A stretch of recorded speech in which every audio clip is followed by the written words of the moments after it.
Everything you know about Gandalf the Grey is a lie. The kindly old wizard with his fireworks and his pipeweed, a carefully constructed mask. His battle with the Balrog? Not a tragic accident, but a calculated, desperate gambit in a war you never knew was happening. This changes the entire story of Middle-earth.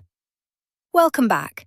In Part 1, we uncovered Gandalf's origins as Olorin, a Maya spirit of wisdom and pity. But today, we go deeper. What was his true, hidden mission? Why were his powers so limited?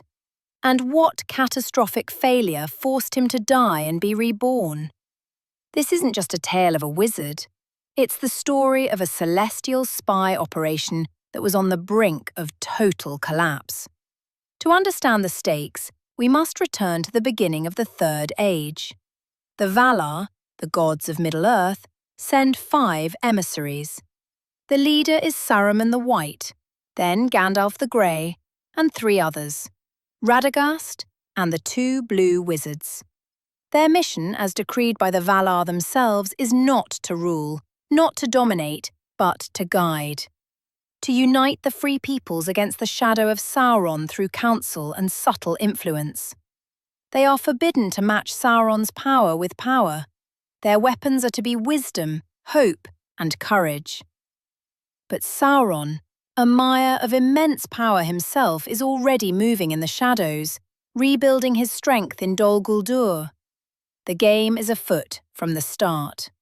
But here's where everything falls apart. The mission is a disaster almost from the beginning. Radagast falls in love with birds and beasts, forgetting the world of men and elves. The 2 blue wizards vanish into the east, their fate unknown. And Saruman, the White, the greatest of the Order, stationed in the fortress of Isengard, he becomes obsessed. Obsessed with the rings of power, with order, and ultimately, with rivaling Sauron himself. By the time The Lord of the Rings begins, the Istari, the Order of Wizards, is functionally dead. Gandalf is alone, a grey wanderer with no army, no fortress, watching the shadow grow while his superiors fail or fall. Let's explore this first conflict in detail. Gandalf's true nature is that of a guide and an instigator. He doesn't wield a sword to solve problems. He finds the right person and gives them a little push. He pushes Bilbo out his door. He entrusts the ring to Frodo. He prods Aragorn to claim his destiny. His power isn't in lightning bolts, but in seeing the potential for light in the most unlikely places. Look at the Council of Elrond. Elrond and the mighty are gathered, debating who should take the ring. Gandalf doesn't volunteer, he doesn't command, he waits. And when Frodo speaks, Gandalf's mission is vindicated. He found the instrument of salvation where no one else was looking. But this subtlety is also his greatest weakness. Against the raw military might of Saruman's Uruk-hai, or the terror of the 9 Riders, what good is a well-timed piece of advice? What nobody realised was that Gandalf's greatest failure led directly to his ultimate upgrade. Think about it. He knows Gollum is connected to the ring. He knows the 9 are abroad. Yet, he leaves the Shire to do what? Research. He goes to the archives of Minas Tirith, then to seek counsel from Saruman. This delay is catastrophic. By the time he returns, Frodo has already been nearly killed by the ringwraiths at Weathertop. Gandalf, the guide, failed to guide. He was trapped atop Orthanc by Saruman, helpless as the world teetered on the edge. His subtle, cautious methods were completely outmaneuvered. He needed to be more. And the universe, in its own brutal way, agreed. This brings us to the deep, cosmic implications of his fall in Moria.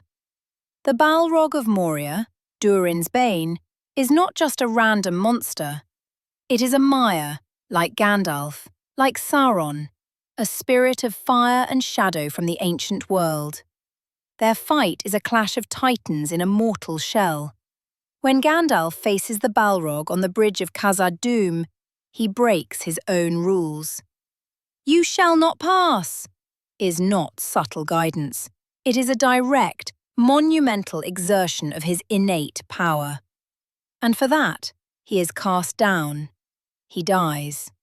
But here's the twist. He is sent back. By whom? The Valar? By Eru Ilúvatar, the god of Middle-earth himself? The text hints at the latter.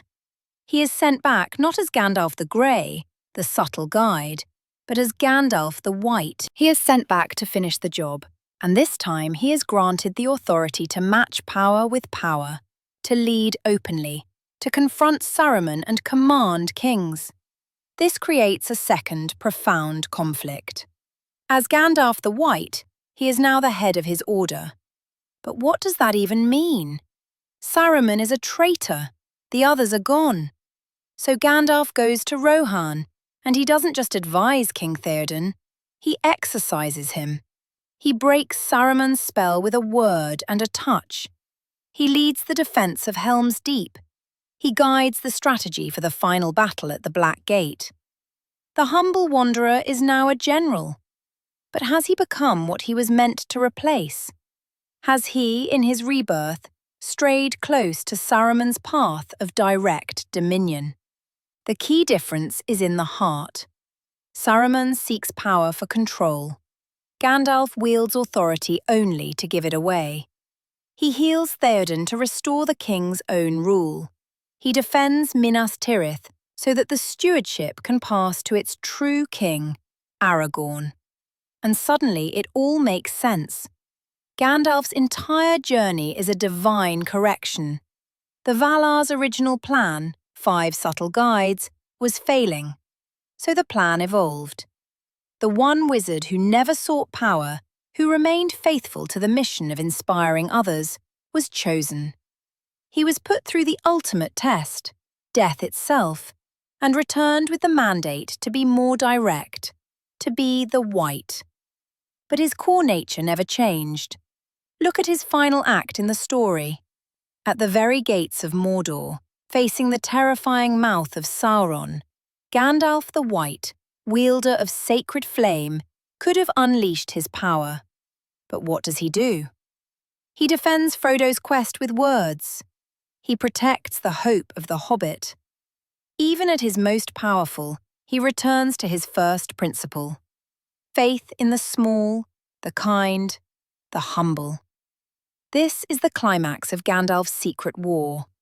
His true mission was never to defeat Sauron himself. That was beyond the remit of the Istari. His mission was to find, protect, and enable the ones who could. He enabled Frodo and Samwise to carry the burden. He enabled Aragorn to become king. He enabled the peoples of Middle-earth to find their own courage. His rebirth as the White was the universe's emergency protocol, activating the one being who could hold the line just long enough for a hobbit to climb a mountain. His victory was not the fall of Barad-dûr, but the fact that when the ring was destroyed, the throne of Gondor was filled by a just king, and the Shire was waiting, green and peaceful, for its gardeners to return. So, we tie it together. Gandalf is the spirit of wisdom forced into a war of power, who never loses his wisdom. He is the guide who had to become a general, but only so he could guide a whole continent to its salvation. His story is the story of Middle-earth's hope, a light that adapts, endures, and trusts in the small hands that ultimately change the world. He doesn't win the war, he makes it winnable. If this deep dive into the hidden mechanics of Middle-earth's greatest hero changed your perspective, then you need to see Part 1, where we break down his celestial origins as Olorin. Subscribe and hit the bell so you don't miss our next lore explosion. What character should we dissect next? The tragic truth about Boromir? The ancient horror of the Witch King? Let me know in the comments. Until then, remember, Even the smallest act of kindness can be the secret weapon of the gods. Thanks for watching.